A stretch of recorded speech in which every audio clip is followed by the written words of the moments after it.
টেররিস্টের কোনো ধর্ম হয় না, এই কথাটি আমরা প্রায় শুনতে পাই। এদের কোনো জাত হয় না, কোনো ধর্ম হয় না, এরা একটা ট্রাস্ট। आतंकवादियों का कोई धर्म नहीं होता, ना हिंदू होता है ना मुस्लिम होता है। কিন্তু যারা পেহেলগামে টেররিস্টের শিকার হয়েছে তা শুধুই হয়েছে তাদের নিজস্ব ধর্মীয় আস্থার জন্য। 22শে এপ্রিল পেহেলগামে টেররিস্টরা পর্যটকদের উপর যে আক্রমণ করেছিল এতে টোটাল 26 জন নিহত হয়। সেখানে শুধু পুরুষ পর্যটকদের টার্গেট করে হত্যা করা হয়েছে তাদের ধর্ম জিজ্ঞাসা করে। ধর্ম শনাক্ত করার জন্য তাদের কালমা পড়তে বলা হয়েছে, তাদের আইডি কার্ড চেক করা হয়েছে এবং প্যান খুলে তা ভেরিফাই করা হয়েছে। ধর্ম শনাক্ত করে শুধু পুরুষ পর্যটকদেরই হত্যা করা হয়েছে। টেররিস্টদের হাত থেকে তারাই বাঁচতে পেরেছে যারা কালমা পড়তে পেরেছে, অর্থাৎ যারা নিজেকে মুসলিম হিসেবে প্রমাণ করতে পেরেছে। एक ने आके बोला मुसलमान अलग हो जाओ और हिंदू अलग हो जाओ। फिर उसने बोला कलाम, तो जो मुसलमान थे उसने बोला कि मुस्लिम, फिर उसने बोला कलाम, फिर मुस्लिम, फिर कलाम, फिर मुस्लिम। जो उनका होगा कुछ हमें तो वो पता नहीं था, क्योंकि मेरे बाजू में जो लेडी थी वो मुस्लिम थी, तो मैं सुन रही थी। हिंदू के सारे जेंट्स को गोली से मार दिया। जो हिंदू भाई थे सबको वहीं खड़े खड़े सबको गोली मार दी। প্রথমে এই টেররিস্ট অ্যাটাকের রেসপন্সিবিলিটি লস্করে তাইবার একটি শ্যাডো গ্রুপ টিআরএফ নিয়েছিল, কিন্তু ভারত সরকারের রিঅ্যাকশনের পর তারা আবার এই অ্যাটাকের ইনভলভমেন্ট ডিনাই করে দেয়। টিআরএফ এর সম্পূর্ণ নাম হলো দ্য রেজিস্ট্যান্স ফ্রন্ট। এই গ্রুপটি টেররিস্ট অ্যাক্টিভিটির জন্য ইউথদের অনলাইনের থ্রুতে রিক্রুট করে থাকে।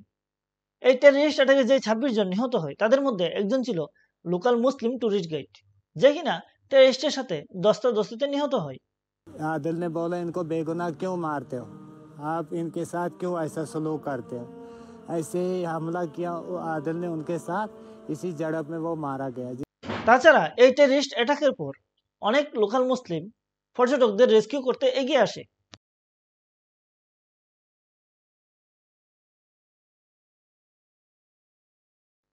এমনকি এই টেররিস্ট অ্যাটাকের বিরুদ্ধে কাশ্মীরের প্রত্যেক প্রান্তে আন্দোলন হয়েছে।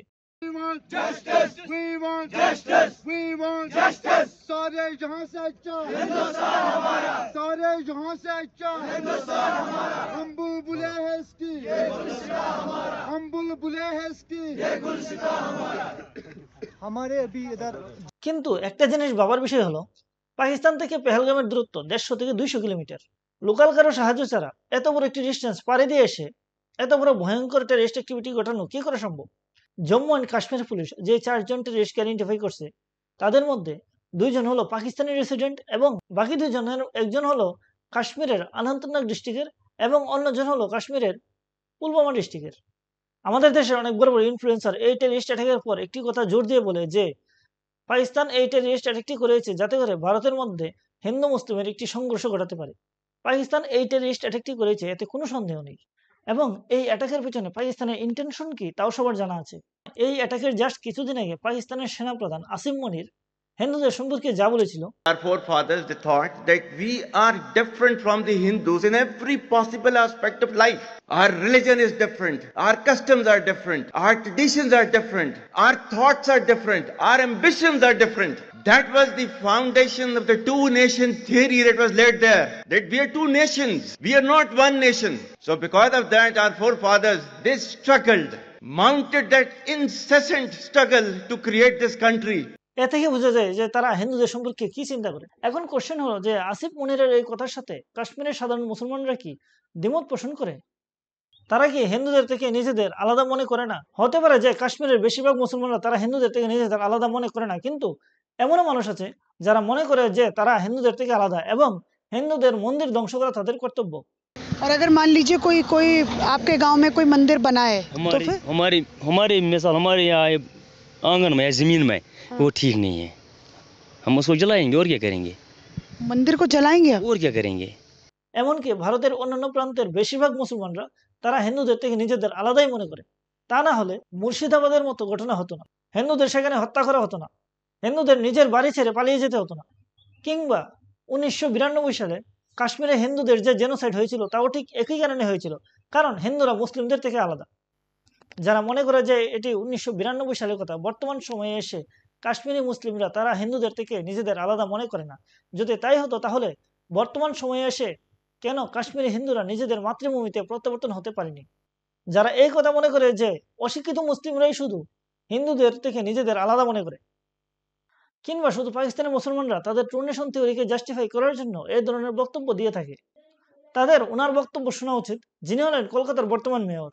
যারা দুর্ভাগ্য নিয়ে জন্মেছে, যারা ইসলাম নিয়ে জন্মায়নি, তাদের দাওয়াতে ইসলাম অর্থাৎ ইসলামের দাওয়াত দিয়ে তাদের মধ্যে ঈমান নিয়ে আসলে এটা আল্লাহ তাআলাকে খুশি করা হবে। ইসলাম নিয়ে জন্মেনি, তাই দুর্ভাগ্য নিয়ে জন্মেছে, এইরকম মানসিকতা যদি হয় একজন মেয়রের, তবে দুর্বল মানসিকতার দায় একজন সাধারণ মুসলমানের উপর চাপিয়ে দেওয়াটা অন্যায়। আপনার বুঝতে হবে যে তাদের এই মানসিকতা আসে কোত্থেকে। নাম কি ভাইয়া? आरिफ। তুমি কি মাদ্রাসায় পড়ো? जी। আচ্ছা, হিন্দুরা পচা না ভালো? पसा। কিসের জন্য? मूर्ति पूजा करे। মূর্তি পূজা করলে কি হয়? हराम। এটা হারাম। জি। আচ্ছা আচ্ছা, এই জন্য হারাম কাজ যারা করে ওরা পচা। जी। এটা মানে কি তুমি শিখছো এটা? जी। আচ্ছা আচ্ছা, তুমি কোথা থেকে শিখছো এটা? मर्दाशा থেকে। মাদ্রাসা থেকে? মাদ্রাসার হুজুর বলছে যে মূর্তি পূজা যারা করে ওরা পচা এবং মূর্তি পূজা হারাম কাজ, জি। এটা মাদ্রাসা থেকে বলছে। ও আচ্ছা, এই জন্য তুমি হিন্দু করে পচা মনে করো? जी। আচ্ছা, মাদ্রাসা থেকে আর কি শিখছো? জিহাদের কথা। জিহাদের কথা? জি। জিহাদ কি? অমুসলিমের সাথে যুদ্ধ করা। অমুসলিমের সাথে যুদ্ধ করা। জি। আচ্ছা আচ্ছা, এটাও তোমার মাদ্রাসা থেকেই হুজুর বলছে, শেখাইছে? জিহাদ কবে করবা? ইমাম মেহেদি চলে আসলে। ইমাম মেহেদি চলে আসলে জি। জিহাদ করবা? জি। এটা কি হুজুরেই বলছে? জি। আচ্ছা আচ্ছা, হুজুরে তোমারে কি বলে, মানে তুমি বড় হয়ে জিহাদ টিহাদ করবা বা এরকম কিছু কি বলছে কখনো? জি। কি বলছে একটু বলো তো। বড় হয়ে জিহাদ কি বড় হয়ে জিহাদ করবা এটা বলছে? জিহাদে তো অনেক মারামারি করা লাগে, অনেক তলোয়ার দিয়ে যুদ্ধ করা লাগে, এগুলা কি তুমি করতে পারবা? জি ইনশাআল্লাহ, আল্লাহ তৌফিক দান করলে করতে পারবা? জি। এই কনফিডেন্স, মানে এটা কি তোমার হুজুরে সাহস দেয় সবসময়? জি। আচ্ছা আচ্ছা, ঠিক আছে। আপনার কি মনে হয় না একটি মাদ্রাসার ছাত্র, একটি শহরের মেয়র এবং একটি দেশের সেনা প্রধানের মানসিকতার মধ্যে তেমন কোনো পার্থক্য নেই? আপনি মানেন কিংবা না মানেন, পেহেলগ্রামে যারা নিহত হয়েছে তারা শুধুই নিহত হয়েছে তাদের ধর্ম ইসলাম নয় বলে, কারণ তারা মুসলমানদের থেকে আলাদা, কারণ তারা দুর্ভাগ্য নিয়ে জন্মেছে এবং কিছু সংখ্যক মানুষ তাদের হত্যা করাকে জীবনের লক্ষ্য মনে করে।